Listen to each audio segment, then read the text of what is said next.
Everyone, आपने कभी सोचा है कि हमारे देश में इतना कास्टिज्म क्यों है, इतना करप्शन क्यों है? क्योंकि लोग अपनी ड्यूटीज़ फुलफ़िल नहीं करते हैं। तो कौन सी ड्यूटीज़ फुलफ़िल नहीं करते हैं? वायलेशन जब भी होता है, करप्शन जब भी होता है जब हम अपनी ड्यूटीज़ जो है पूरी ऑनेस्टी से नहीं निभाते हैं। महात्मा गांधी जी ने कहा था, violation of right is there because violation of duty is there. यानी कि राइट्स का खंडन जब भी होता है जब ड्यूटीज़ का खंडन होता है। यानी कि लोग अपनी ड्यूटीज़ ऑनेस्टी से नहीं निभाते हैं। लोगों को पता ही नहीं है कि उनकी क्या ड्यूटीज़ हैं, क्योंकि ये लॉफुल नहीं है। तो हम बार बार किन ड्यूटीज़ का जिक्र कर रहे हैं? क्यों हम एक सिस्टम की ज़रूरत है, क्यों हम एक जुडिक्शन की ज़रूरत है, क्यों एक लॉ की ज़रूरत है? अगर हम सब ड्यूटीज़ निभाएंगे तो हमें इन सब चीज़ों की इतनी ज़रूरत नहीं होगी। तो चलिए स्टार्ट करते हैं आज का lecture. Welcome everyone, my self Niharika. हम इन सब में जिन ड्यूटीज़ की बात कर रहे हैं वो है फंडामेंटल ड्यूटीज़, जो हमारे कॉन्स्टिट्यूशन में मेंशन है। ये फंडामेंटल ड्यूटीज़ क्या हैं वो हम आगे डिस्कस करेंगे, पर फंडामेंटल ड्यूटीज़ निभानी चाहिए सबको। सबने पढ़ा ज़रूर है, 6th-7th की सिविक्स में ज़रूर पढ़ा होगा, पर याद किसी को भी नहीं है, क्योंकि ये लॉ में नहीं है। अगर आप इन्हें फॉलो नहीं करते तो आपको कोई पनिशमेंट नहीं मिलती है, तो इससे लोगों को ध्यान में नहीं रहती है। ठीक है, तो हम स्टार्ट करते हैं कि फंडामेंटल ड्यूटीज़ जब आई थी वो किस टाइम आई थी? आई थी 1976 में। ठीक है, पहले हम ईयर जानते हैं 1976। इस टाइम इमरजेंसी का टाइम था। श्रीमती इंदिरा गांधी जी के उस टाइम प्राइम मिनिस्टर थी और उस टाइम नेशनल इमरजेंसी थी हमारी कंट्री में। उस टाइम फंडामेंटल ड्यूटीज़ लाई गई लोगों को बताने के लिए कि आप मॉन्यूमेंट्स तोड़ रहे हैं, आप नेशनल फ्लैग को आप हानि दे रहे हैं, उसे बेकार कर रहे हैं या उसकी रिस्पेक्ट नहीं कर रहे हैं। जो हमारे स्ट्रगलर रह चुके हैं, फ्रीडम फाइटर रह चुके हैं, उनकी आप रिस्पेक्ट नहीं कर रहे हैं। उन सबको लोगों को उनके दिमाग में बिठाने के लिए फंडामेंटल ड्यूटीज़ लाई गई थी, और ये लाई गई थी 1976 में under the 42nd amendment act के थ्रू।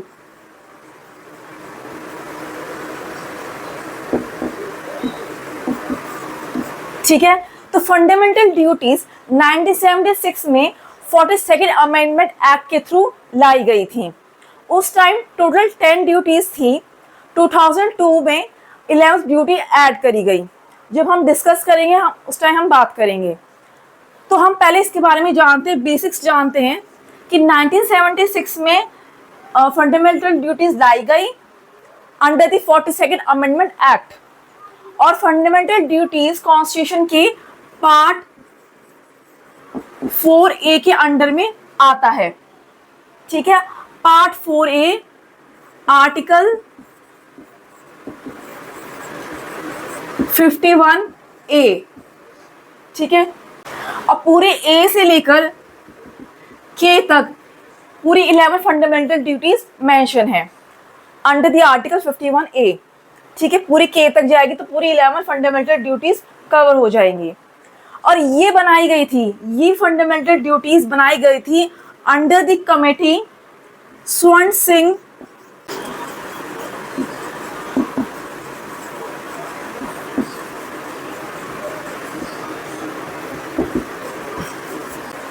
अंडर दी सरदार स्वर्ण सिंह कमेटी। इस कमेटी के अंडर फंडामेंटल ड्यूटीज बनाई गई थी। कुछ एक्सेप्ट हुई थी और कुछ रिजेक्ट कर दी गई थी। ठीक है, ना फोर्थ बेसिक पॉइंट इज कि हमने फंडामेंटल ड्यूटीज रशिया से कॉपी किया है। पहले यूएसएसआर के नाम से था, नाउ इज रशिया।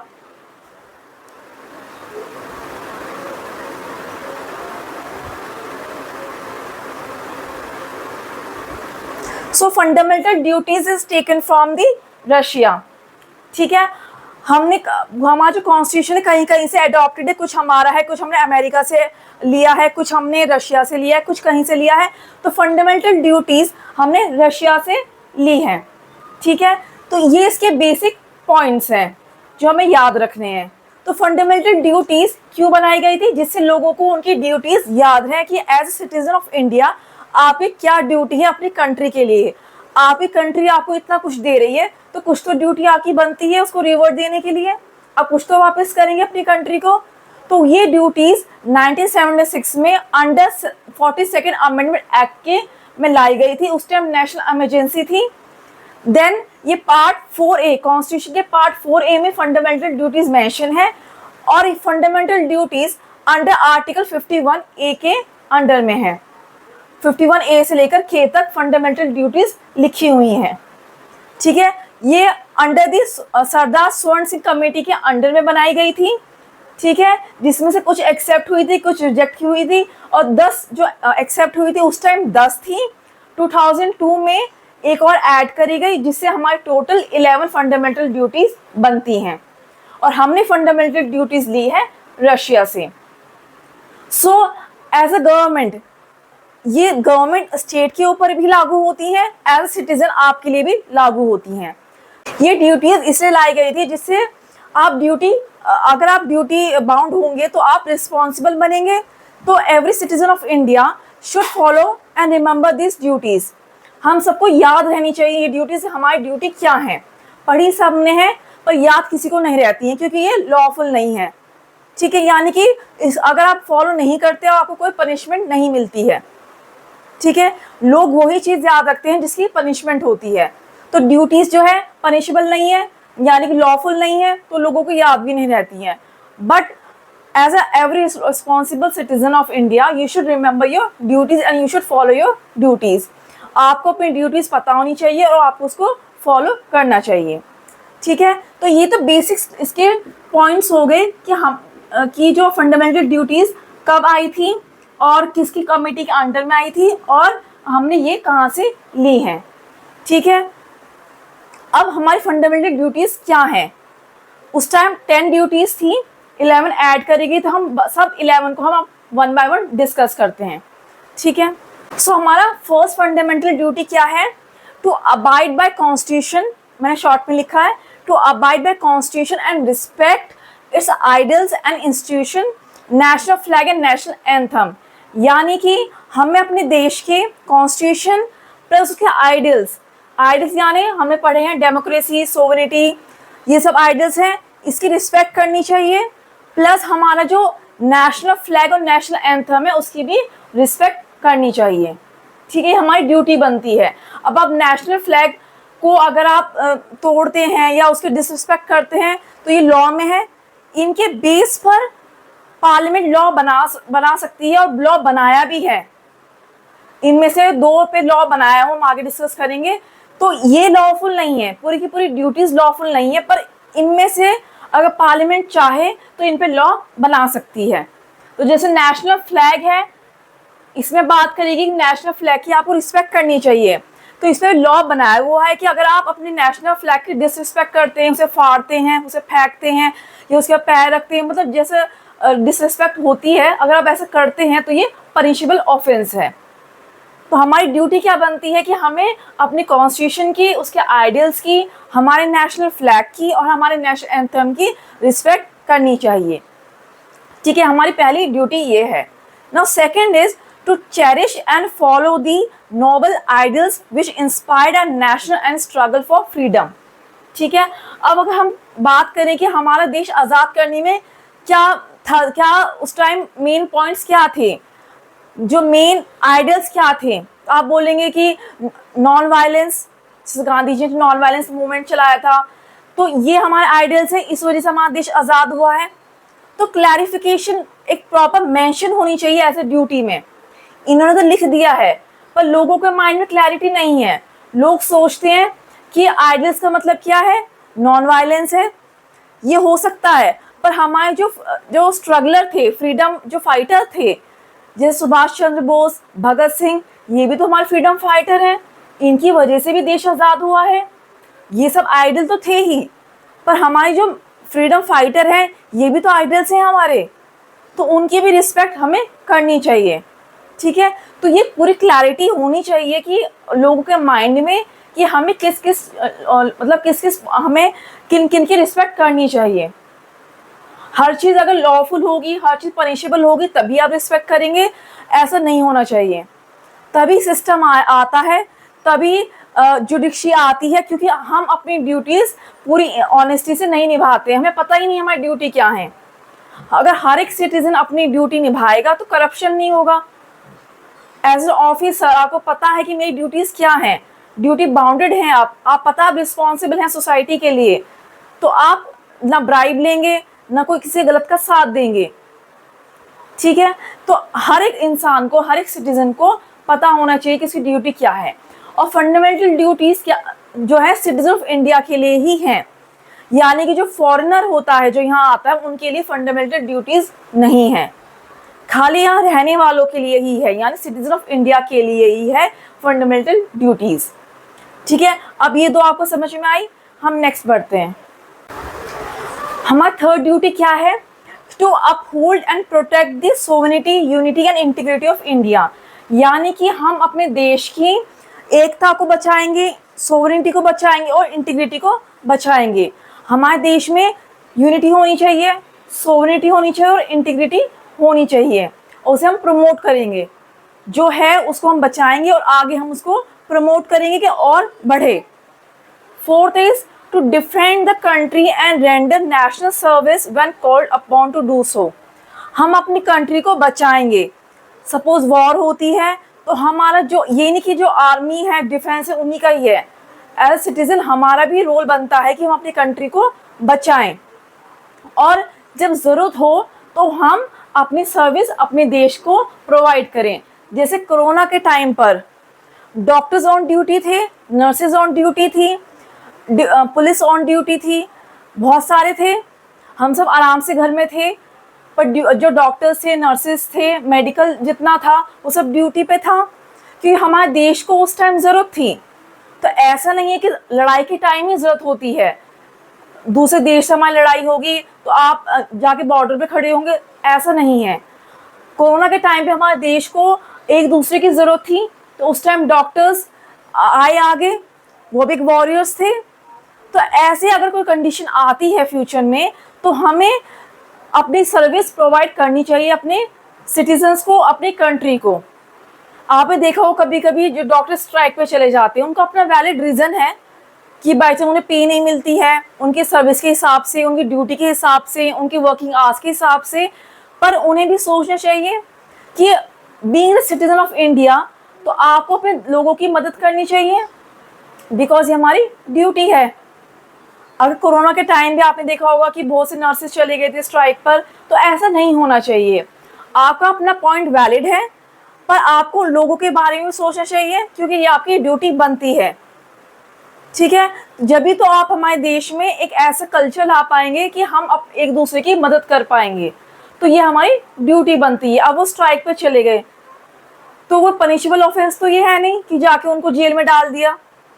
तो इसलिए बताया गया है कि ड्यूटीज़ जो हैं मतलब आपको फॉलो करनी चाहिए, पर ये जो है लॉफुल नहीं है। ठीक है, अब 51A क्लॉज ई क्या कहता है फंडामेंटल ड्यूटीज़ में, कि to promote harmony and spirit of common brotherhood among all the people of India and renounce the practices derogatory to the dignity of women, यानी कि हार्मनी मतलब शांति, हमें शांति और भाईचारा, ब्रदरहुड मतलब भाईचारा, हार्मनी मतलब शांति, हमें शांति और भाईचारा अपने देश में बनाए रखना है। ठीक है, और उसे प्रमोट करना है कि और वो बढ़े हमारे देश में। ठीक है, शांति हो, पीस हो और ब्रदरहुड हो, यानी भाईचारा हो आपस में। ठीक है, among all the people of India and renounce the practice and derogatory to the dignity of women, यानी कि हमें वुमेन के प्रति, औरतों के प्रति भी रिस्पेक्ट रखनी चाहिए किसी भी रूप में, चाहे वो राइटिंग हो, वर्बल हो, किसी भी रूप में हमें वुमेन की डिसरिस्पेक्ट नहीं करनी चाहिए। ये भी हमारी ड्यूटी बनती है एज सिटीजन ऑफ इंडिया।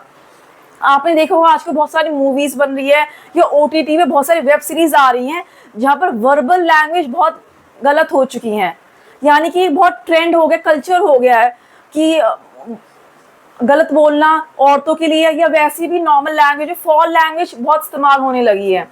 और छोटे से लेके बड़े लोग सब देखते हैं, चाहे वो टीनेज हो, छोटे बच्चे हो, वुमेन हो। तो हमें ये ध्यान रखना चाहिए कि हम अपने समाज को क्या दिखा रहे हैं, क्योंकि जैसा हम दिखाएंगे वैसी आगे की जनरेशन बनेगी। अगर हम उन्हें यही दिखाएंगे, यही बनाएंगे, सबके पास एक्सेस है आजकल, नेट के थ्रू सबके पास एक्सेस है कि वो OTT पे जाके हर तरह का वेब सीरीज देख सकते हैं।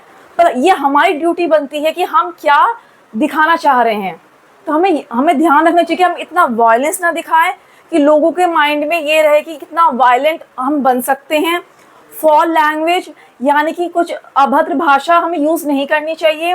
और वुमेन के प्रति यानी औरतों के प्रति हमें रिस्पेक्टफुल वर्ड्स यूज़ करने चाहिए। हमें वुमेन को एज अ शो पीस की तरह यूज़ नहीं करना चाहिए कि बस हमने उनको रिस्पेक्ट देनी चाहिए, अपने राइटिंग में भी, अपने वर्बल में भी। हम अपने राइट्स का, अगर वो बोलने लगे हमारा तो राइट है, फंडामेंटल राइट है, हम कुछ भी बोल सकते हैं, हम एक्सप्रेस कर सकते हैं, कुछ भी राइटिंग में हम लिख सकते हैं, आपका फंडामेंटल राइट है, दैट हमारा कॉन्स्टिट्यूशन राइट देता है to express, to speak, to write. पर आपको अपने लिमिट पता होनी चाहिए कि आप समाज में, सोसाइटी में क्या मैसेज दे रहे हैं। तो हमारी ड्यूटी बनती है कि हम हार्मनी, ब्रदरहुड अपने देश में फैलाएं, प्रमोट करें, प्लस हम वुमेन की रिस्पेक्ट करें। कुछ भी ऐसे वर्ड्स या कुछ भी ऐसा हम शो ना करें जिससे हमारी जनरेशन को गलत इम्पैक्ट पड़े। तो ऐसा हमारा ड्यूटी बनती है। ठीक है, नेक्स्ट F है 51A क्लॉज F कहता है to value and preserve the rich heritage of a composite culture. ये हमारी ड्यूटी बनती है कि हम अपने जो कंट्री का हेरिटेज है उसे बचाए रखें। फंडामेंटल राइट के नाम पर हम उसको खराब ना करें कि हमारा राइट बनता है, हम ये कर देंगे। फंडामेंटल राइट जब भी सक्सेसफुल होगी जब फंडामेंटल ड्यूटीज आप पूरी ऑनेस्टी से अच्छी तरह निभाएंगे। ठीक है, वायलेशन ही जब ही होता है जब ड्यूटीज का वायलेशन होता है, तभी फंडामेंटल राइट का वायलेशन होता है। जैसे मैंने ऊपर भी डिस्कस किया था, आपका राइट है एक्सप्रेस करने का, लिखने का, बोलने का, पर अगर आप लिमिट क्रॉस कर रहे हैं तो आप अपनी ड्यूटी नहीं निभा रहे हैं। जब ड्यूटी नहीं निभा रहे हैं, वायलेट अपनी ड्यूटी कर रहे हैं, तो वायलेशन किसका हो रहा है? राइट्स का भी वायलेशन हो रहा है। जैसे कि महात्मा गांधी जी ने बोला था कि violation of right is there because of violation of duties. हम ड्यूटीज को सुधार लेंगे, ड्यूटीज को निभाने लग जाएंगे, राइट्स अपने आप सही हो जाएंगे, करप्शन अपने आप खत्म हो जाएगा, वुमेन की रिस्पेक्ट अपने आप बढ़ जाएगी। ठीक है, क्योंकि हमें अपनी लिमिट्स पता होनी चाहिए। यही हमारा ड्यूटीज कहती है कि अपने हेरिटेज को हमें बचाना, अपने कल्चर को हमें बचाए रखना है। राइट्स के नाम पर उसे खराब नहीं करना कि हमारा राइट है हम कुछ भी करें। राइट्स देता है but you should follow the duties as well.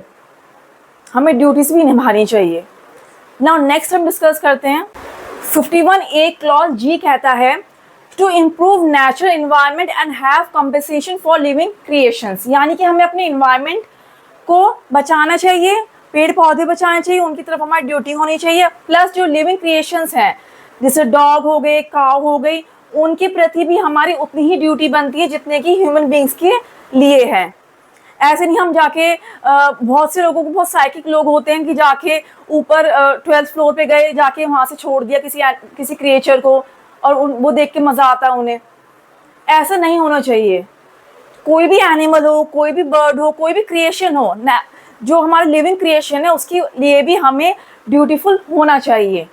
ये भी हमारी एक ड्यूटी बनती है।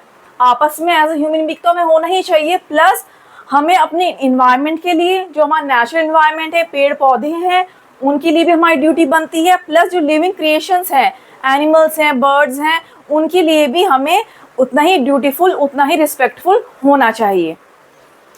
नाउ 51A क्लॉज H कहता है कि to develop scientific temper, humanism and spirit of inquiry and reform. यानी कि साइंटिफिक मतलब उड़ीसा के कुछ पार्ट में ऐसा अंधविश्वास होता है। ठीक है, वो लोग कुछ अंधविश्वास मानते हैं। हमें साइंटिफिक तरीके से सोचना चाहिए। बहुत लोग बलि दे देते हैं। बलि है कि हमने, ये होता नर बलि दे देते हैं, आपने बहुत सुना होगा। जानवर की बलि तो है ही, नर बलि यानी इंसानों की बलि भी दे देते हैं। उड़ीसा में एक ट्राइब है, वहाँ बहुत फेमस है ये चीज़। कुछ गलत हुआ, कुछ ऐसा किसी ने बोला कि अंधविश्वास के थ्रू नर बलि दे दी, किसी की जान ले ली, तो ऐसा नहीं होना चाहिए। आपको साइंटिफिक भी सोचना चाहिए कि ऐसा करने से कुछ नहीं होता है। ठीक है, आप मानो, you should believe in God, आप भगवान मानना चाहिए, पर अंधविश्वास नहीं होना चाहिए कि इसको मारने से ये अच्छा हो जाएगा, ये बलि देने से ये अच्छा हो जाएगा। आपको साइंटिफिक अपनी सोच रखनी चाहिए। ठीक है, तो यही बोला गया है कि आपको साइंटिफिक होना पड़ेगा, प्लस रिफॉर्म, यानी कि जैसे आप यूनिफॉर्म सिविल कोड लाने की बात चलती है, तो ये वुमेन के इंटरेस्ट में है। इससे क्या होगा, पॉलीगैमी रुक जाएगी, डॉरी सिस्टम पे बहुत रोक लग जाएगी। ठीक है, तो पॉलीगैमी मतलब जैसे एक आदमी बहुत सारी शादी कर लेता है। ठीक है, इसे रोकने के लिए यूनिफॉर्म सिविल कोड लाने की हम तैयारी कर रहे हैं, तो हम एक रिफॉर्म लाना चाहिए अगर ज़रूरत हो तो। ठीक है, तो हम 51A क्लॉज H यही बात करता है कि आपको साइंटिफिक होना चाहिए, प्लस अगर ज़रूरत हो तो कुछ रिफॉर्म लाया जाए, चाहे वो इंटरेस्ट ऑफ वुमेन हो, मैन हो, या नेचुरल लिविंग क्रिएशंस हो। 51A क्लॉज I कहता है कि to safeguard public property in abjure violence, यानी हमें वायलेंस से दूर होना चाहिए, हमें वायलेंट नहीं होना है, मारधाड़ नहीं करनी है। कुछ भी हुआ तो हथियार लेके मारधाड़ करने लगे, हमारी ड्यूटी बनती है कि हमें वायलेंस से एब्जर्व मतलब डिस्टेंस, हमें दूर रहना चाहिए, प्लस हमें अपनी जो पब्लिक प्रॉपर्टी है उसको बचाना चाहिए, ये भी हमारी ड्यूटी है। ऐसा नहीं है कि हमारा सिर्फ ट्रैवलिंग का काम है। अगर सपोज हम रेलवे का एग्जांपल ले, बहुत से लोग, अब बहुत सारे रिफॉर्म आ गए हैं। पहले क्या था, पंखा चुरा लिया, ब्लैंकेट चुरा लिया, प्रॉपर्टी तो आप ही की है, पर आप ही को ये सोचना पड़ेगा कि हमें ही तो सर्विस प्रोवाइड करा रहे हैं, तो हमें ड्यूटीफुल होना पड़ेगा कि हम अपनी ड्यूटी उनको भी दें, पब्लिक प्रॉपर्टी जितनी भी हम उनको रिस्पेक्ट दें, उतनी ड्यूटी निभाएं। जैसे, और ये ड्यूटी सिर्फ सिटीजन की नहीं है, स्टेट की भी है। जैसे उत्तराखंड में मसूरी हिल बहुत फेमस है, तो स्टेट ने मंजूरी दे दी माइनिंग के लिए, और वहाँ के लोगों ने पिटीशन डाली सुप्रीम कोर्ट में, तो सुप्रीम कोर्ट ने बोला कि एज सिटीजन ऑफ इंडिया उनकी ड्यूटी भी है, पर as a state, as a government आपकी ड्यूटी भी बनती है कि आप पब्लिक प्रॉपर्टी की रिस्पेक्ट करेंगे। तो वहाँ माइनिंग रोक दी गई। आपसे पैसा कमाना नहीं है कि माइनिंग से पैसा आएगा तो आपने ज़मीन दे दी, मसूरी हिल वहाँ जगह है माइनिंग के लिए। ठीक है, तो as a state also, as citizen of India also, as a government also, everyone has the same duty, यानी सबकी बराबर ड्यूटी बनती है अपने देश के लिए। तो ये सारी बातें आई समझ में। अब 10th फंडामेंटल राइट क्या कहता है, वो कहता है strive for excellence in all spheres of individual and collective activities, यानी कि हमें हर तरह के जितने भी हमारे लाइफ गोल्स हैं उनमें हमें तरक्की करनी चाहिए, प्रगति करनी चाहिए, हमें एडवांस चीज़ें सीखनी चाहिए जिससे हमारी कंट्री का आगे तरक्की हो। ठीक है, इसमें यही बात करी गई है कि आपको हमेशा आगे की सोचनी है, कुछ सीखना है जिससे हमारा कंट्री आगे बढ़े। आपने देखा हो कि हमारा देश जब से आज़ाद हुआ था टिल डेट कितनी एडवांसमेंट आई है टेक्नोलॉजी के मामले में, इंफ्रास्ट्रक्चर के मामले में, चाहे ट्रांसपोर्ट हो, चाहे आईटी हो, टेक्नोलॉजी हो, कितनी एडवांसमेंट आई है। तो ऐसी एडवांसमेंट हमें लाती रहनी चाहिए, चाहे साइंटिफिक हो, किसी भी क्षेत्र में हो, किसी भी स्फीयर ऑफ हो, उसमें हमें आगे आगे सोचना है जिससे हमारे कंट्री का डेवलपमेंट हो। ठीक है, अब तभी तो हमारा कंट्री डेवलप कंट्री कहलाया जाएगा। हम अपनी कंट्री को विश्व गुरु बनाना चाह रहे हैं तो तभी विश्व गुरु कहलाएगा। ऐसे नहीं कि एक के करने से हो जाएगा या कुछ लोगों के करने से हो जाएगा। हर एक सिटीजन को अपनी तरफ से अच्छा देना चाहिए अपनी कंट्री को, हर स्फीयर में। जरूरी नहीं है कि आप पढ़ाई में अच्छे हो, आप सोशल वर्क में अच्छे हो सकते हो, आप टेक्नोलॉजी के मामले में अच्छे हो सकते हो, किसी भी आप मामले में अच्छे हो, उसमें ही आपको अपना बेस्ट देना है जिससे हमारी कंट्री आगे बढ़े। ठीक है, तो ये भी हमारी ड्यूटी बनती है। ऐसे नहीं हमने पढ़ाई करी, नौकरी ली, हमारा काम हो गया। हमें कंट्री के लिए भी सोचना चाहिए, तभी हमारी कंट्री आगे बढ़ेगी। तभी ये फंडामेंटल ड्यूटीज़ हमारे कॉन्स्टिट्यूशन में ऐड करी गई हैं, जिससे हर इंडिविजुअल, हर सिटीजन ऑफ इंडिया इसको फॉलो कर सके, उसे पता होना चाहिए। पर लोगों को पता ही नहीं है, लोगों ने पढ़ा और भुला दिया। तो ये एज गवर्नमेंट की ड्यूटी बनती है कि वो एक रोल मॉडल ऐसे तैयार करें। जैसे अब मॉर्निंग में उठते हैं तो गार्बेज वाला आता है, कूड़े वाला आता है, वो रोज एक वही गाना बजाता है कि आपको सूखा कचरा यहाँ डालना है, गीला कचरा यहाँ डालना है। इससे क्या हुआ, लोगों को याद रहा कि हमें सूखा यहाँ, गीला कचरा यहाँ डालना है। ऐसे ही गवर्नमेंट को फंडामेंटल ड्यूटीज जो है टाइम टाइम रिमाइंड करवानी चाहिए हर सिटीजन को, जिससे उनके दिमाग में वो बैठ जाए कि हमारी ड्यूटी हमारे कंट्री के लिए क्या है। जब ये ड्यूटीज लाई गई थी 1976 में, तब पैम्पलेट्स बनाए गए थे, न्यूज़पेपर में छापा गया था कि आपकी ड्यूटीज हैं। उसके बाद कुछ भी नहीं है, लोगों को याद ही नहीं है। जिन्होंने पढ़ा भी होगा 6th-7th क्लास में, उन्हें भी नहीं पता होगा हमने फंडामेंटल ड्यूटीज नामक कोई टॉपिक पढ़ा है, क्योंकि ये इंपॉर्टेंट ही नहीं बताया गया, जबकि ये बहुत इंपॉर्टेंट है। ठीक है, अब हमें 10 ड्यूटीज हमने डिस्कस कर ली। हमने 11th की बात करी थी कि 10 ड्यूटीज 42nd अमेंडमेंट जब हुआ था, 10 ड्यूटीज ऐड करी गई थी अंडर द कमिटी, स्वर्ण सिंह कमेटी के अंडर में 10 ड्यूटीज बनाई गई थी। 11th ड्यूटी आई थी, वो आई थी 86th अमेंडमेंट में 2002 में। वो क्या कहता है, हमारी 11th ड्यूटी क्या कहती है कि हर एक पेरेंट यानी हर एक माँ बाप का कर्तव्य है कि उनकी ड्यूटी है कि अगर उनका बच्चा 6 साल से 14 ईयर्स या 6 साल से 14 साल के बीच में है, यानी यहाँ तक है 6 साल का वो हो गया है और 14 साल तक उसको पढ़ाना ज़रूरी है। यहाँ तक तो ज़रूरी ही ज़रूरी है कि आप अपने बच्चे को पढ़ाएं। तो ये 2002 में ऐड करा गया था। इसको मिला के हमारी टोटल 11 फंडामेंटल ड्यूटीज बनती हैं। ठीक है, हर एक बच्चे को जो 6 साल से 14 साल यानी 6 years to 14 years children should be provided the education. It's a duty of every parent. So 11 duties we have discussed. हमने 11 की 11 फंडामेंटल ड्यूटीज डिस्कस करी। अब ये जो हमने ड्यूटी डिस्कस करी, ये एक चैप्टर है कॉन्स्टिट्यूशन में, लॉफुल नहीं है। मैं बार बार इस बात को डिस्कस किया कि ये पनिशेबल नहीं है। अगर आप फॉलो नहीं करते आपको पनिशमेंट नहीं मिलेगी, और लोग फॉलो भी नहीं करते हैं। पनिशेबल ऑफेंस नहीं है ये, क्योंकि लॉफुल नहीं है। पर अगर पार्लियामेंट चाहे, सरकार चाहे, तो उसको एक लेकर उसको एक लॉ बना सकती है। ठीक है, अब ड्यूटी क्या है, जैसे मैंने पहले भी डिस्कस की थी, ड्यूटी क्या है कि आपको अपनी पब्लिक प्रॉपर्टी को